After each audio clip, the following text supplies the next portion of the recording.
नमस्कार मित्रांनो, स्वागत आहे जीवन प्रवाह या चॅनलवर। तिसऱ्या श्रावणी सोमवारी अनेक चांगले योग जुळून येत आहेत। या दिवशी श्रावण पौर्णिमा आहे। श्रावण पौर्णिमा ही नारळी पौर्णिमा किंवा राखी पौर्णिमा म्हणून साजरी केली जाते। देशभरात रक्षाबंधनाचा सण मोठ्या उत्साहात साजरा केला जातो। यंदाच्या वर्षाचे विशेष म्हणजे रक्षाबंधनाला तिसरा श्रावणी सोमवार आला आहे, त्यामुळे या दिवसाचे महत्त्व वाढल्याचे सांगितले जात आहे। 19 ऑगस्ट 2024 रोजी तिसरा श्रावणी सोमवार असून याच दिवशी नारळी पौर्णिमा आणि रक्षाबंधन साजरे केले जाणार आहे। श्रावण महिन्यातील प्रत्येक सोमवारी शिवपूजन केले जाते। शक्य असल्यास निराहार उपवास करावा।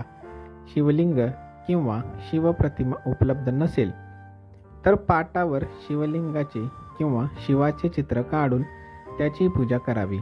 वरीलपैकी काहीही शक्य नसेल तर केवळ शिवशंकराचा ओम नमः शिवाय हा नाममंत्र लिहूनही त्याची आपण पूजा करू शकतो। शिवशंकराला प्रिय असलेले बेलाचे केवळ एक पान वाहिले तरी पूर्ण पूजेचे पुण्य प्राप्त होते अशी मान्यता आहे। आता तिसऱ्या श्रावणी सोमवारी कसे करावे शिवपूजन हे बघूया।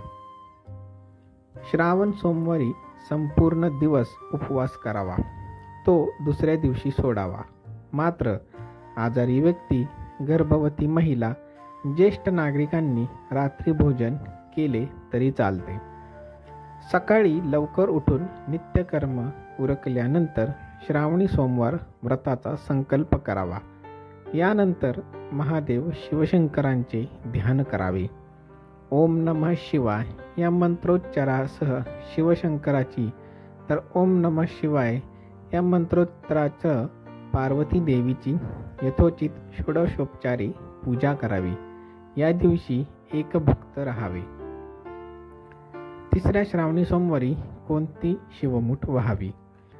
श्रावणी सोमवारी शिवपूजन झाल्यानंतर शिवमूठ वाहिली जाते। लग्न झाल्यानंतर सलग पहिली 5 वर्षे स्त्रिया हे शिवास्त्र म्हणजेच शिवमूठ वाहण्याचे व्रत करतात। तिसऱ्या श्रावणी सोमवारी मूग शिवमूठ म्हणून वाहतात। शिवमूठ वाहताना नमः शिवाय शांताय पंचवक्राय शूलिने शुरकदी भृंगी महाकालनयुक्ताय शंभवे असा मंत्र म्हणावा। शिवमूठ हा श्रावणातील मोठा वसा मानला जातो।